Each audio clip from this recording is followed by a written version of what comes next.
वरदा हरी विठ्ठल पंढरीनाथ भगवान की जय, मौली ज्ञानेश्वर महाराज की जय, जगद्गुरु तुकाराम महाराज की जय, सद्गुरु मागीर महाराज की जय, सद्गुरु बालासाहेब महाराज की जय, उमापती महादेव की जय.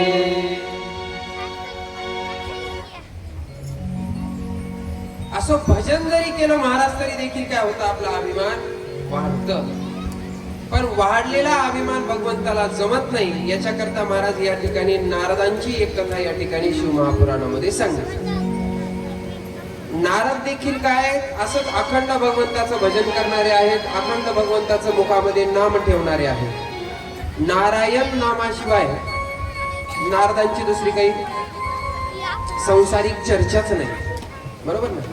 फक्त काय नारायण नारायण श्रीमन्नारायण नारायण नारायण, फक्त एवढं नारायण नाम घ्यायचं. पण नारायण नाम घेत घेत नारदजीच्या मनामध्ये असं आलं की आपण काय केली पाहिजे, म्हणजे तपश्चर्या केली पाहिजे, आपण तपाला गेलो पाहिजे.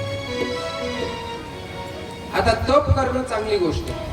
ज्याच्या जीवनात तप आहे ना महाराज, तर त्याला संसाराचे ताप तापू शकत नाही.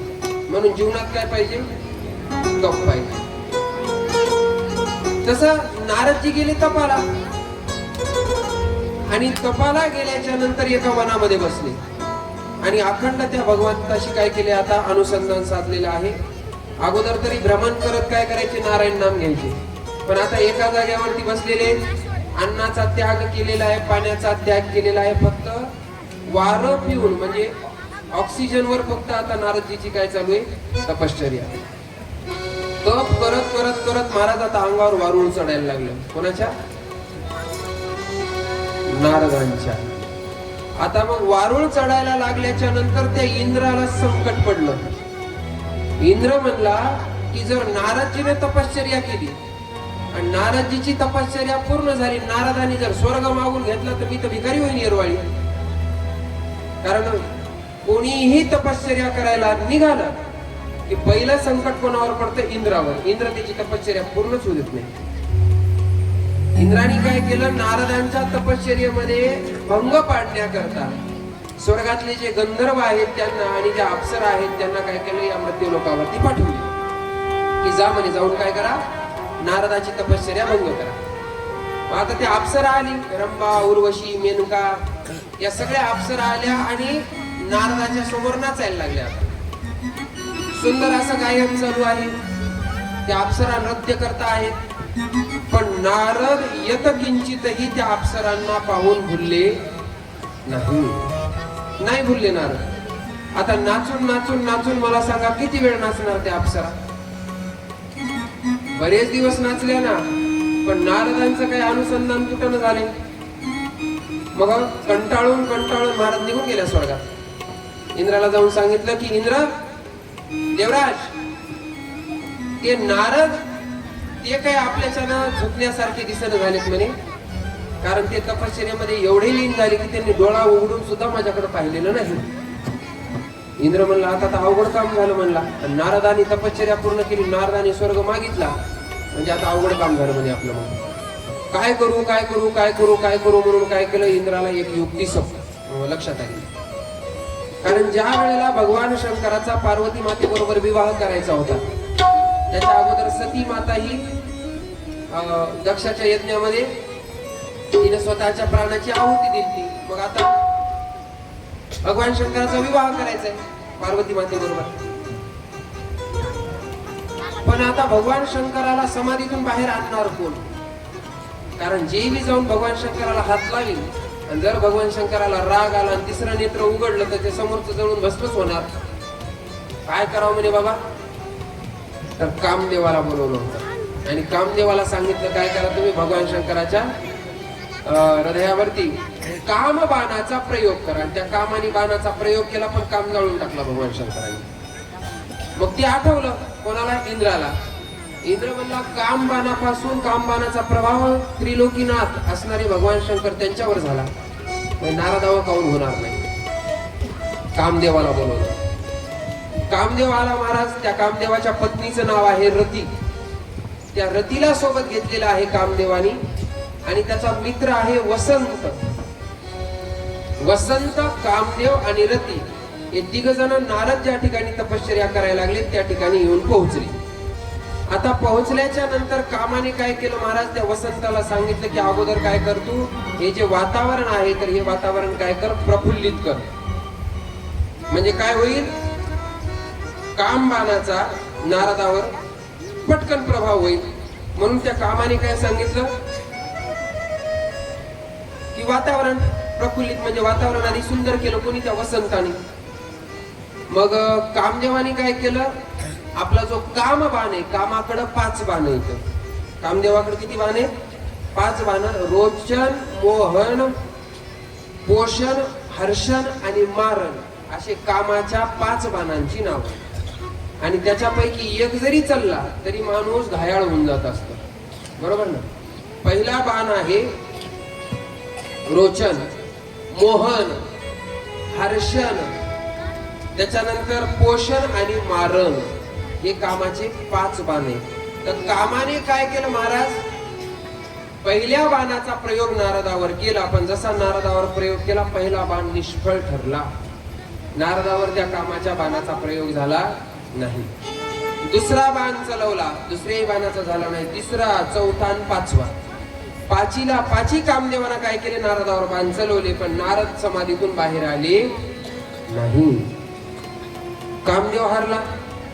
कामदेव गेला इंद्राकडे. कामदेवानं सांगितलं, बाबा ते नारद काय आपल्याच्यानं झुकण्यासारखे दिसणं झालेत म्हणे, माझ्या बाणाचा सगळ्या लोकांवर प्रभाव होते, ब्रह्मदेवावर प्रभाव झाला म्हणे.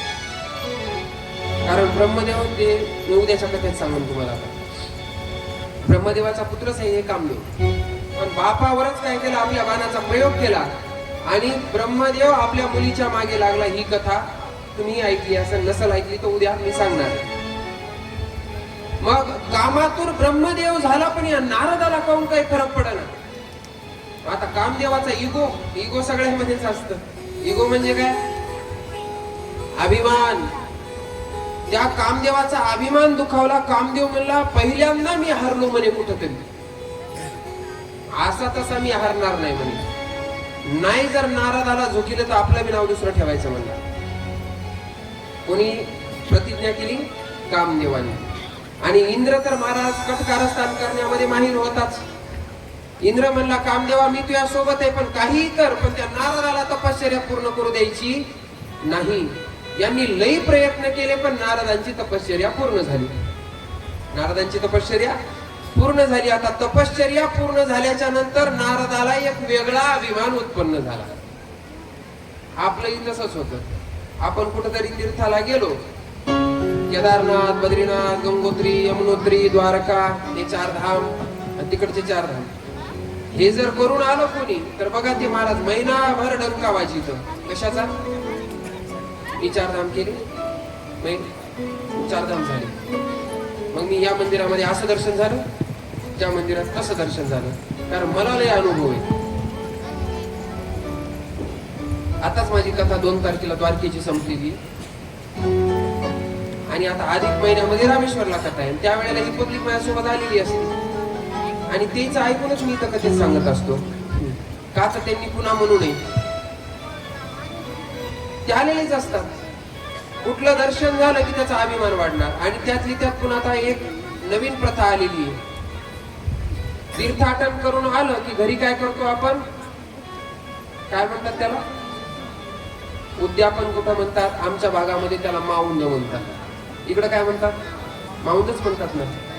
ते माऊंद नाही, त्याचा खरा शब्द अर्थ जर पाहायचा झाला, संस्कृत शब्द येते मावदम, म्हणजे मी केलेलं पुण्य माझ्या मुखानं मी वदणार नाही, असा त्याचा अर्थ होत असतो.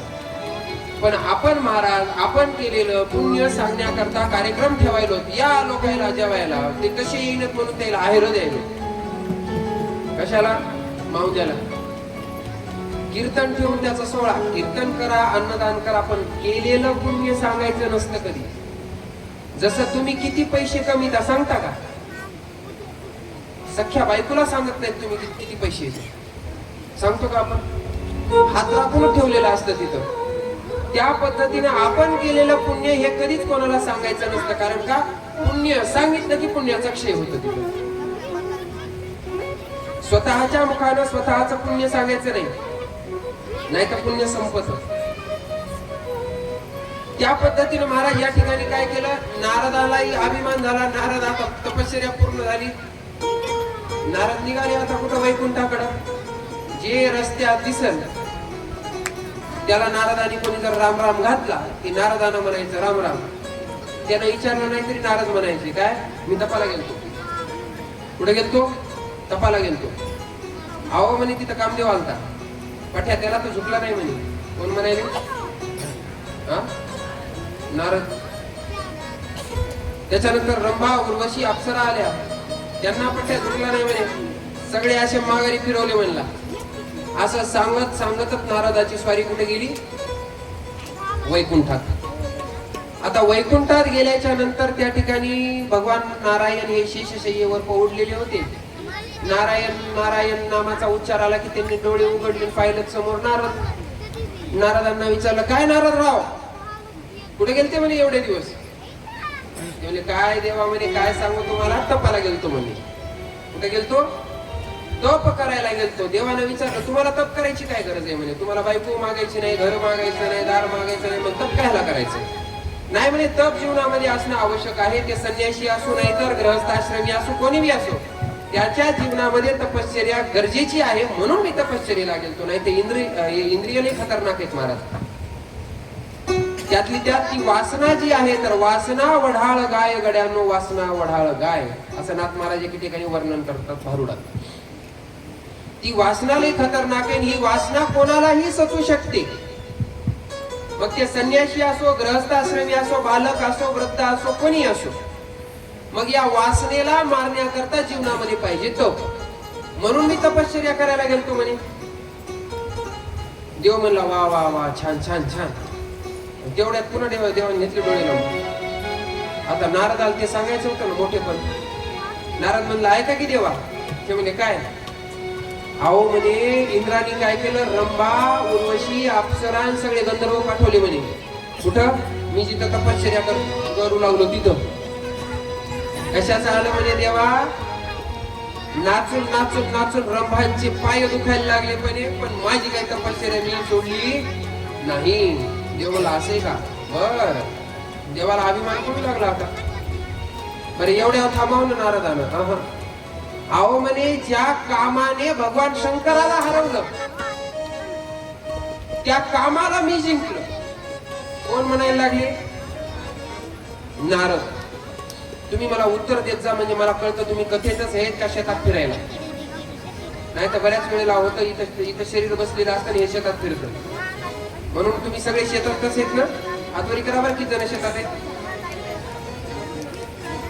जमलं काम. कथेत किती जण आहेत? हातवर का?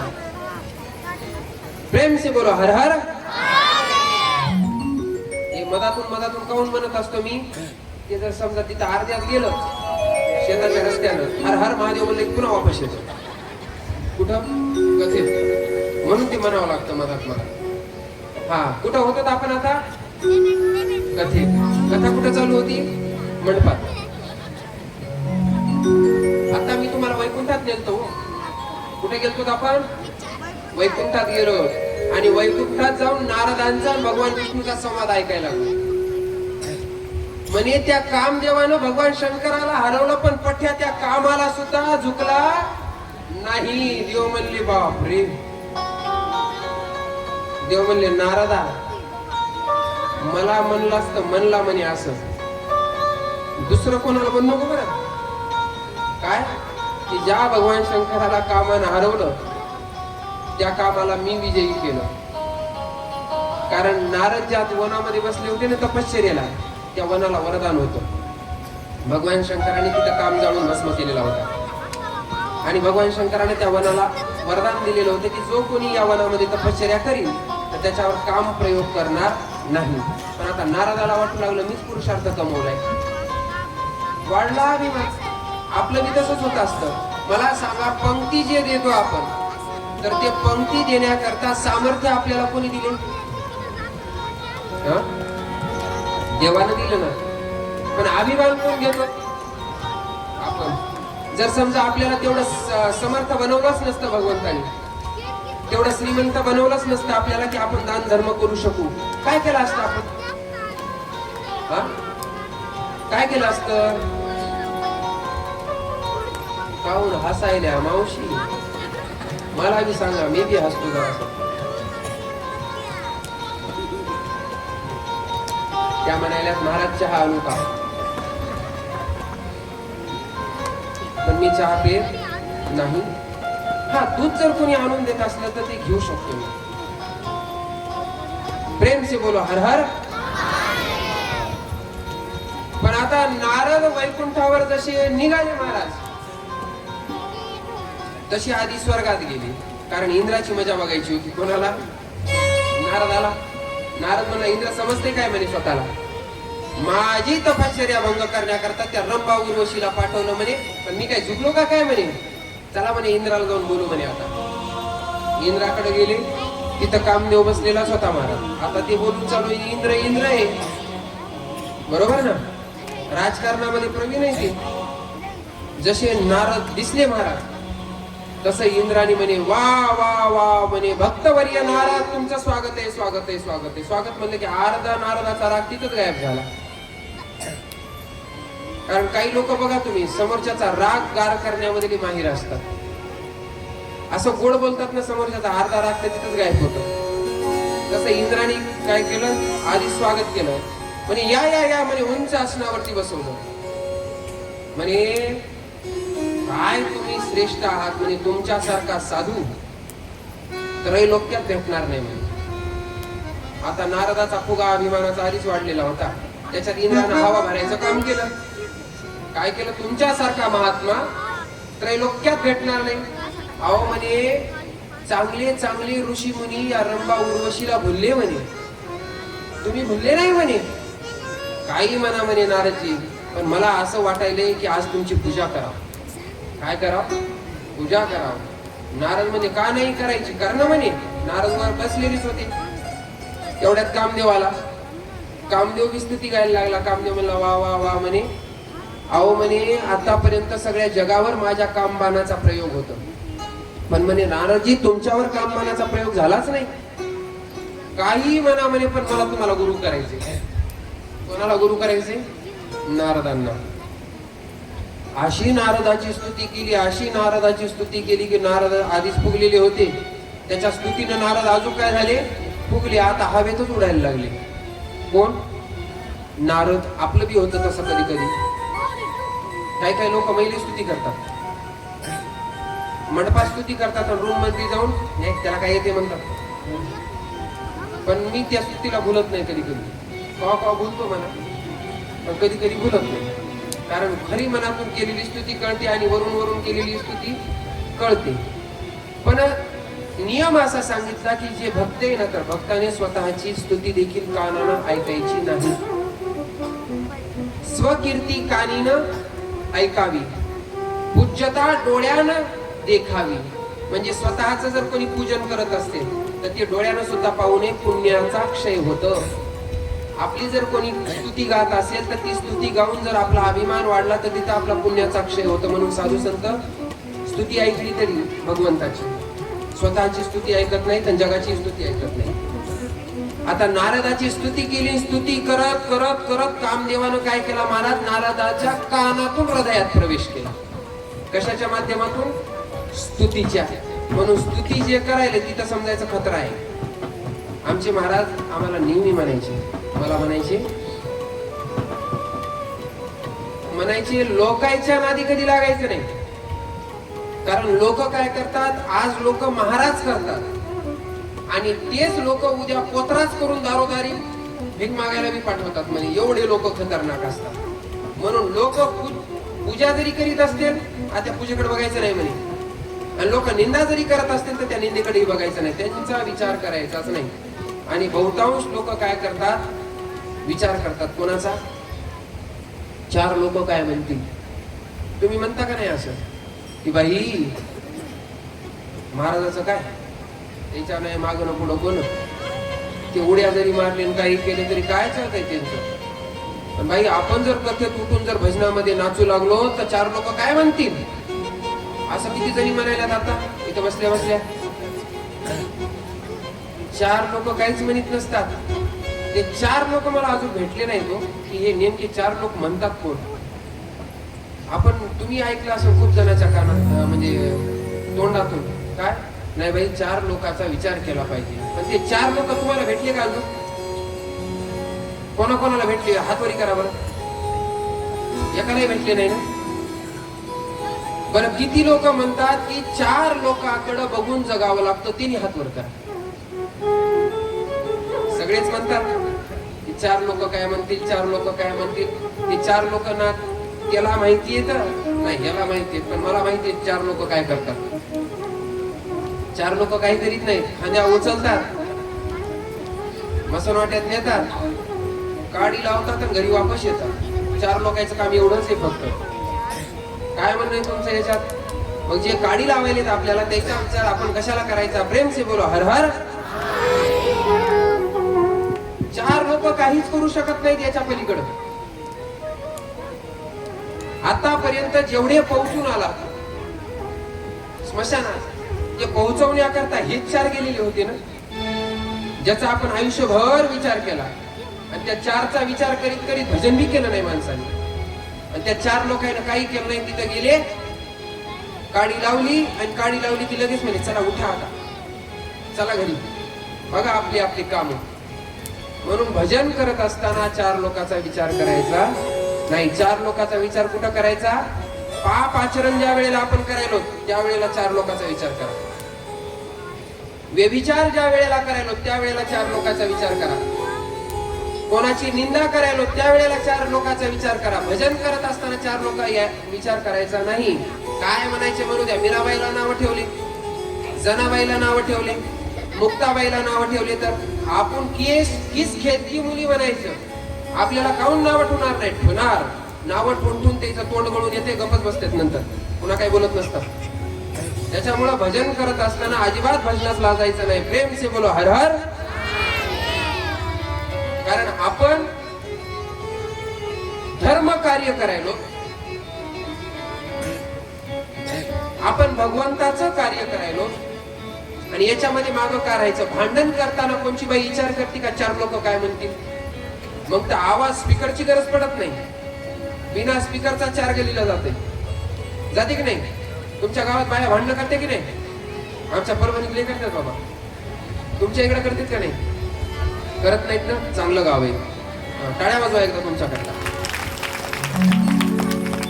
काही काही तर आमच्या परभणीतले कथेत बसल्या बसल्या भांडणं करतात. हो खरंच करतात. एकीने तर भांडणं करीत करीत त्याचं महाराज दगड फेकाफेकी झाली, त्या बाईला तर काही लागलं नाही, मलाच लागलं, इथं चोच पडली मला. एवढे भांडणं करतात. कुठं कथेत बसून. म्हणजे लोकांना एवढी बी अक्कल नाही की कुठं काय केलं पाहिजे आपण. म्हणून तुमचं गाव चांगलं आहे, निदान तुम्हाला माहिती की कथेत बसल्यावर काय करावं लागतं.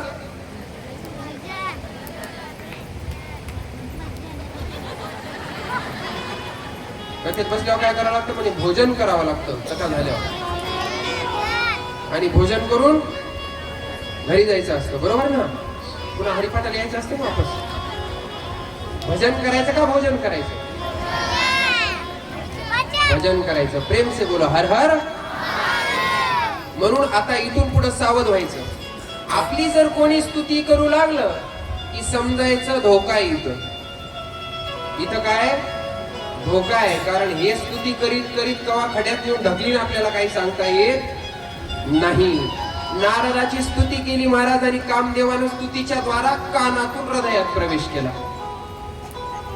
इंद्राने तर म्हणलाच होता नारद झुकीनार. मग इंद्रानं काय केलं, महाराज असा मोठा हार आणला, आधी पाद्य पूजा केली, मोठा हार आणला आणि हार आणला आणि इंद्राने असा घातला नाही, इंद्र हार घेऊन उभा राहिला आणि ते हार घालण्याकरता नारद झुकला. हार घालायचा असेल तर हार ज्याला घालून घ्यायचा त्याला काय करावं लागतं, वाकावं लागतं की नाही. जसा नारदाच्या गळ्यात हार घातला तसा इंद्राने टाळीच मारली. इंद्र म्हणला नारद झुकीला. नारद झुकवला. कामदेव म्हणला आपण बी विजयी झालो, म्हणला स्तुती केली गेलो म्हणला मला. इंद्र बी जिंकला आणि कामदेवही जिंकला. पण एवढ्या नारद थांबले नाही. आता नारदाची स्वारी गेली कैलासा. त्रिलोकीनाथ भगवान शंकर महाराज समाधीमध्ये समाधिस्थ आहेत. चिपळ्या वाजवल्या. नारायण म्हणले, भगवंताने डोळे उघडले. भगवान म्हणले वा नारदजी कस काय आगमन केलं? काय नाही देवा म्हणे तुम्हाला भेटायला आलो. आता हे भेटायला गेलं का आपलं कारस्थान सांगायला गेलं? हा काय काय केलं ते मोठे पण सांगायला गेले ते नारदजी. भेटायला आलो म्हणे. देव म्हणले बरं बरं बरं बरं काय नाही चहा पाणी करा जा म्हणले मग घरी. कारण भगवान शंकर एक असे आहेत की त्यांना जगाशी काहीही घेणं देणं नाही. कोणी वंदा कोणी निंदा, भगवंताला काही घेणं देणं नाही. ते आपल्या आपल्या मस्तीमध्ये त्या रामाच्या नामामध्ये मस्त आहे. पुन्हा डोळे लावून घेतले.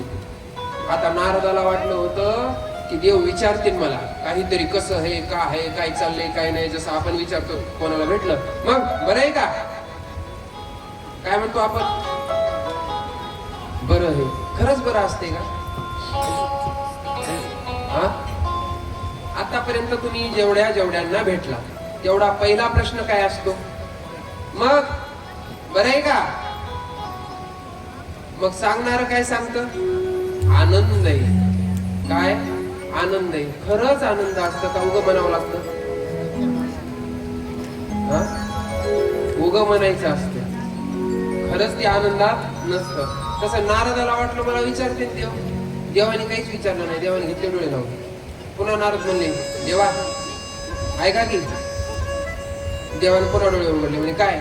म्हणे बाई तब्येत बघा ना म्हणे कशी झाली. भागवताचार्य महाराजांसारखीच झाली म्हणे. फार पोट पाठीला गेलं. वारा आला तो उडून जाईल म्हणून कूलरची स्पीड मी कमी केली. का वाढीली का उडलो तिकडे जाऊन बसलो त्या खांद्यावर काय करू आवड काम म्हणून कूलर थोडं कमी केलेली. तसं नारद म्हणजे बघा म्हणे माझी तब्येत किती खराब झाली. देव म्हणजे कसं काय खराब झाली? आता नारदाला भेटला मुद्दा. आहो म्हणे मी तपाला गेलो. तपाला गेलो. तप एवढं कठीण केलं म्हणे पाणी तर पेलं नाही म्हणे. फक्त वारं पिऊन काय केले? तप केलं. देव म्हणले बरं बरं बरं बरं छान छान छान. पुन्हा घेतले डोळे लावून. आता पुढचं सांगायचं होतं मोठे पण अजून. पण देव ऐका की. देव म्हणले काय संपलंच नाही का अजून? ते म्हणले नाही संपला अजून थांबा. मी जेवढं सांगायचं तेवढं ऐकून घ्यावंच लागणार तुम्हाला. देव म्हणले बोला. अहो म्हणे इंद्राने काय केलं? माझी तपश्चर्या भंग करण्याकरता रंभा उर्वशी मेनका पाठवल्या. काय नाचू लागल्या म्हणे त्या. पण म्हणे पठ्या त्याला बी झोपला नाही. भगवान म्हणले बर.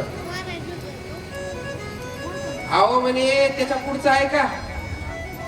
ज्या कामाच्या बाणाने तुमच्यावर प्रयोग केला का म्हणे कामाने, ते कामदेव आलता म्हणे मला हरवायला. आहे कामदेवाला बी हरला नाही म्हणे पठ्या. भगवान शंकर म्हणजे वा चांगली गोष्ट आहे. तसं आम्हाला बी काही काही वेळेला लोकायला म्हणावं लागते वा चांगली गोष्ट आहे. ते त्याचं मोठे पण सांगत असतं. कारण त्याचं मोठे पण दुसरे कोणी गात नाही. म्हणून एखाद्याचं वाचते आपल्या आपल्या तोंडानंच गायचं. आणि आपल्या तोंडानं आपलं मोठे पण गायलं ते समजायचं 100% आपलं पुण्य कमी झालं. प्रेम से बोलो हर हर. जगाना मोठे पण गावं आपलं आचरण असं असावं. जगाने नाव घ्यावं. जग कधी नाव घेतं माहितीये का? तुम्ही जिवंत आहेत ना तोपर्यंत ते कधीच नाव घेत नाही. नाव घेण्याकरता मरावं लागतं.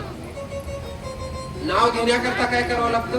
मरावं लागतं. तुकोबारायांच्या नावानं तुकोबारायांच्या माऊलीच्या मागे आज लाखो लोक असतात की नसतात का? त्यांनी कार्य तसं केलं. आज त्यांच्या नावानं तुमच्या आमच्यासारखे करायला लागले. मग नाव जर घ्यायचं असेल तर तसं नाव घ्यायला हवं. तसं कार्य करा म्हणजे आपण गेल्याच्या नंतर बी लोक काय करतील? नावं घेतील. कितीतरी साधू संत आहेत असे महाराज की ज्यांनी जगाच्या कल्याणाकरता स्वतःचं सर्वस्व खर्च केलं. त्या साधू संताचं नाव आजही आपण घेत असतो. मग नावच घ्यायचं तर कार्य आधी तसं करा. आपले कार्य असते महाराज लोक तोंडात शेण घालतात आपल्या. बरोबर ना? असे कार्य असते.